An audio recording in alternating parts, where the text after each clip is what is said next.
Setelah mendapatkan janda cantik yang kesepian, aku mendapat bonus anak gadisnya. Dan sekarang dapat hadiah mobil mewah.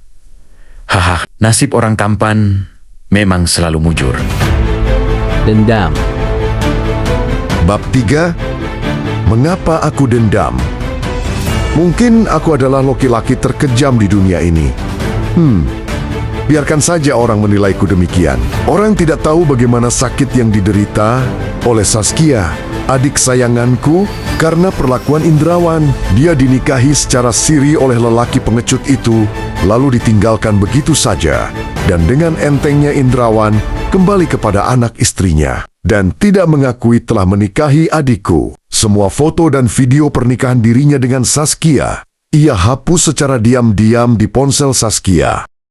Dan bukan itu saja, kepada Diana istri tuanya Indrawan mengatakan kalau adikulah yang menyer-nyer dirinya sehingga perempuan ini dengan sadisnya mencaci maki adikku sebagai pelakor dan meludahi wajah adikku yang tengah hamil 5 bulan. Itu ia lakukan di depan orang banyak. Lebih parahnya lagi, Indrawan, lelaki yang sebenarnya adalah masih adik iparku itu, walau usianya jauh di atasku, menuduh Saskia menggunakan jasa dukun untuk mendapatkan dirinya.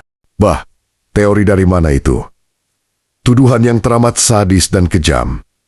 Padahal berbulan-bulan ia berusaha mendekati Saskia, dan Saskia selalu menolaknya. Saskia hanya menganggap dirinya hanyalah sebagai rekan kerja di mana perusahaan tempat Saskia bekerja menjalin kerjasama dengan perusahaan yang Indrawan memegang jabatan penting di sana. Kulirik tubuh Diana yang polos di atas tempat tidur. Dia baru saja kuhadiahi kenikmatan semu yang hanya kulakukan karena dendamku.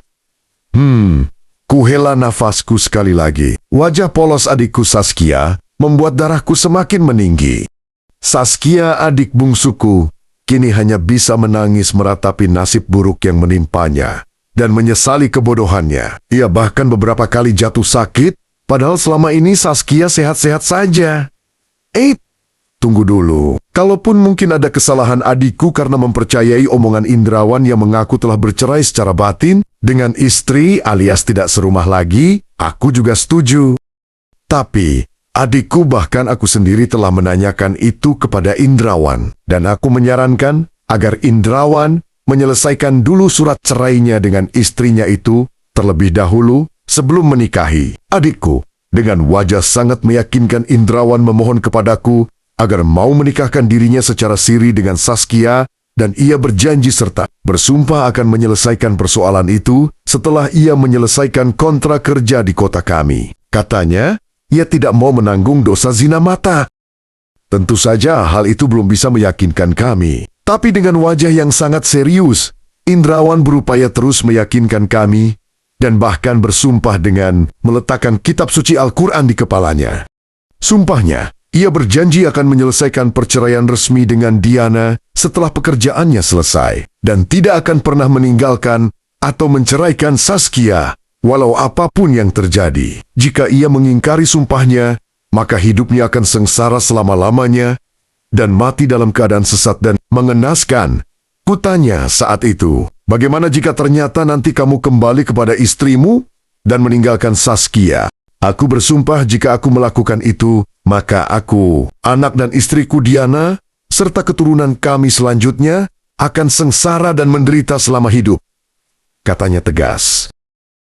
Jelas bulu kuduku merinding mendengarkan sumpah anak manusia yang kunilai sangat berani itu. Masih juga terbersit keraguan kalau sumpah di dunia ini hanyalah permainan bibir. Namun jika aku lihat tingkah laku Indrawan selama ia bekerja di kotaku, ia adalah laki-laki yang sangat baik. Ia rajin beribadah dan bahkan puasa sunnah juga sering ia lakukan.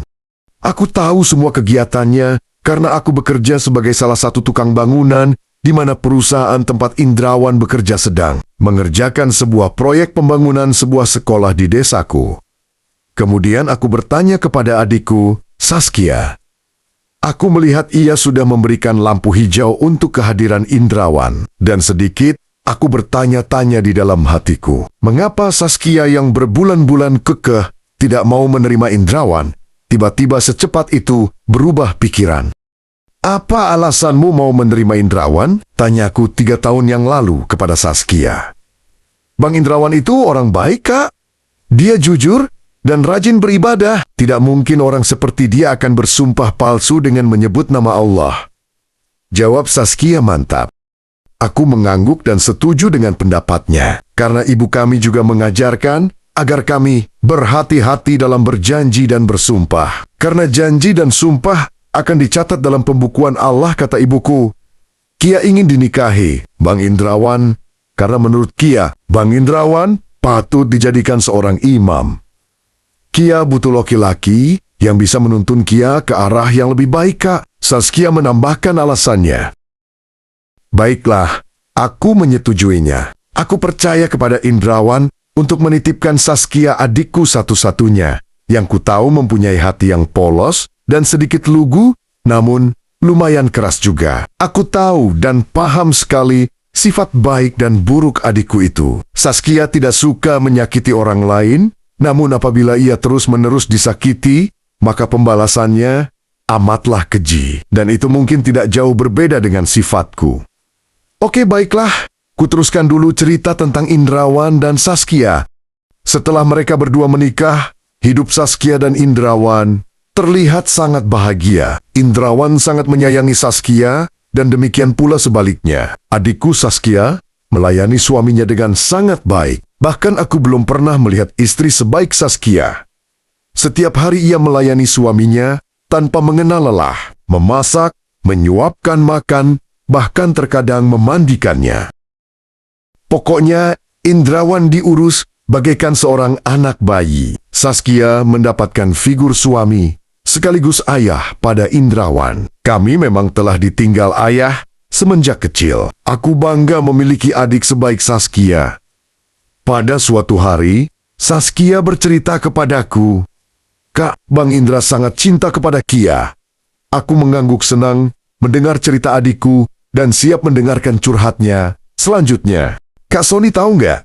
Untuk mendapatkan Kia, Bang Indra sampai melakukan sholat tahajud dan puasa. Ia memohon kepada Allah agar Kia mau menjadi istrinya. Sambung Saskia dengan mata berbinar. Ia mengelus perutnya yang tengah hamil muda. Oh, pantesan Saskia tiba-tiba saja luluh hatinya mau dinikahi Indrawan. Padahal berbulan-bulan ia selalu menolaknya. Bisik hatiku. Siapa yang bilang? Tanyaku kepada Saskia. Bang Indra, jawab Saskia tersenyum. Namun kebahagiaan Saskia tidaklah lama. Masuk bulan ke-8 pernikahan mereka, proyek Indrawan rampung. Ketika peresmian gedung sekolah itu, Indrawan tidak datang dengan Saskia. Ia malah didampingi seorang wanita lain, yaitu Diana. Dari jauh aku memperhatikan bagaimana Saskia mencoba protes kepada suaminya. Namun Indrawan mengingkari kata-kata yang pernah ia ucapkan, bahkan tidak mengaku kalau dirinya telah menikahi Saskia secara siri. Saskia terlihat sangat terpukul. Senyum sinis Diana yang mengejeknya kulihat dengan jelas dari balik rerimbunan pohon tempat aku mengintip. Dan kala Diana meludahi wajah Saskia, hatiku terasa luka dan berdarah. Adik satu-satunya yang 10 tahun kudamba kehadirannya itu menangis dan meraung, namun Indrawan meninggalkan begitu saja. Dengan menggandeng tangan Diana, Indrawan meninggalkan desa kecil kami dan tidak pernah terdengar kabarnya lagi. Semua nomor kontak Indrawan tidak bisa dihubungi. Hilang lenyap bagaikan ditelan bumi. Istilah keren sekarang, ghosting. Sejak kejadian itulah, Saskia bahkan ibuku mulai sakit-sakitan. Luka hati dan malu membuat mereka sangat tertekan. Saskia melahirkan seorang putra prematur yang tak lama kemudian juga meninggal dunia. Hatiku ikut menangis melihat keadaan adikku Saskia. Apalagi, ibuku juga ikut-ikutan menderita. Saskia dan ibuku adalah 2 orang perempuan yang sangat kusayangi dan kucintai. Cintaku pada mereka berdua melebihi rasa cintaku kepada siapapun, bahkan istriku sendiri. Karena kami bertiga telah banyak melewati masa sulit semenjak ayah meninggal dunia saat Saskia masih berumur 2 tahun. Sejak saat itu, akulah yang menjadi tulang punggung untuk menghidupi adik dan ibuku. Aku bekerja apa saja asalkan mendapatkan uang untuk membeli beras. Setelah kepergian Indrawan, 2 tahun bekerja mengumpulkan uang, aku bertekad akan mencari Indrawan untuk menagih janjinya. Setelah kurasa cukup bekalku, aku mendatangi kota Jakarta dan mencari alamat perusahaan Indrawan. Di sana aku ketahui kalau Indrawan sudah meninggal dunia lebih dari setahun yang lalu karena kecelakaan pesawat.